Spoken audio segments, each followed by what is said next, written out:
మన ప్రభువును రక్షకుడైన యేసుక్రీస్తు ప్రశస్త నామములో మీ అందరికీ నా వందనాలండి. మనలను ఆధ్యాత్మికంగా బలపరిచే అనుదిన ఆత్మీయ ఆహారము.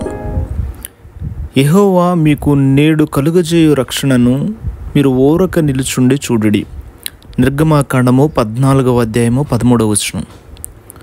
ఇరుకుల్లో ఇబ్బందుల్లో చిక్కుకుని భయంకరమైన సమస్యలతో కొట్టుమిట్టాడే వాళ్ళకి ఈ మాటల్లో దేవుని యొక్క ఆజ్ఞ కనిపిస్తుంది. వాళ్ళు వెనుదిరిగిపోలేరు, అలా అని ముందుకు వెళ్ళలేరు. ముందు నొయ్యి వెనక గొయ్యి మరేం చేయాలి అనే పరిస్థితుల్లో మనం ఉన్నట్లయితే మన నాయకుడి యొక్క ఆజ్ఞ ఇది, ఓరక నిలుచుండి చూడుడి. ఇలాంటి సమయాల్లో ఆ ఆజ్ఞకు కట్టుబడి ఉంటే అది చాలా క్షేమకరం. ఎందుకంటే తప్పుదారి పట్టించేవాళ్ళు చాలామంది దొంగ సలహాలతో వస్తారు. ఇంకేముంది, అంతా అయిపోయింది, ఇక చావే శరణ్యం, నిస్పృహ నీ చెవిలో నిట్టూరుస్తూ ఉంటుంది. అయితే దేవుడు మాత్రం మన ధైర్యాన్ని నిలుపుకోమంటాడు.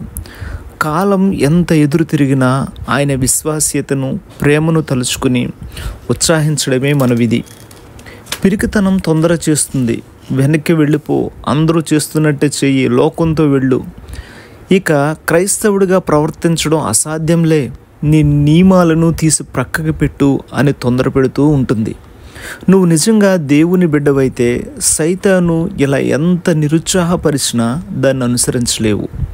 ఆయన దివ్య ఆదేశం నిన్ను బలాన్ని, తేజస్సును ధరించుకుని ముందుకు సాగిపోమంటుంది. నీ దారి నుండి నరకం కానీ మరణం కానీ నిన్ను ప్రక్కకు మళ్ళించలేవు. కొంతసేపు నిన్ను అలా నిలబడమని ఆయన ఆజ్ఞ ఇవ్వకూడదా? ఇది కేవలం నీ బలాన్ని తిరిగి సమకూర్చుకుని నూతన ఉత్సాహంతో ముందుకు సాగిపోవడానికే కదా. దురుసుతనం రంకెలేస్తుంది. ఏదో ఒకటి చేయి, లే, ఊరికే కూర్చోవడం సోమరితనం కదా, ఏదో ఒకటి చేసేయాలి అని వెంటనే అనుకుంటూ ఉంటాము. దేవుని వైపుకు చూడుము, ఆయన ఏదో ఒకటి చేసేవాడు కాడు, సంపూర్తిగా నెరవేర్చేవాడు. అతి తెలివి బడాయిలు కొడుతుంది. నీ ఎదుట సముద్రం ఉందా, నేరుగా దానిలోకి నడిచి వెళ్ళిపో, ఏదో ఒక అద్భుతం జరుగుతుంది. అయితే విశ్వాసం ఈ మాటలేమీ వినదు. పిరికితనాన్ని, దురుసుతనాన్ని, అతి తెలివినిచ్చే సలహాలని పెడచెవిని పెడుతుంది. దేవుడు అన్నాడు, నిశ్చలంగా నిలబడి ఉండు. కదలని బండరాయిలా నిలబెడుతుంది విశ్వాసం. నిశ్చలంగా నిలబడు, స్థిరుడైన మనిషిలాగా నిలబడు.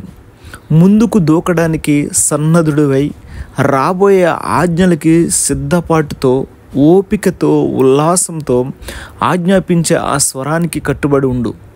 ఇశ్రాయేలీలకి మోషే ముందుకు వెళ్ళండి అని చెప్పినంత స్పష్టంగా దేవుడు త్వరలోనే నీకు కూడా ఆజ్ఞ ఇస్తాడు.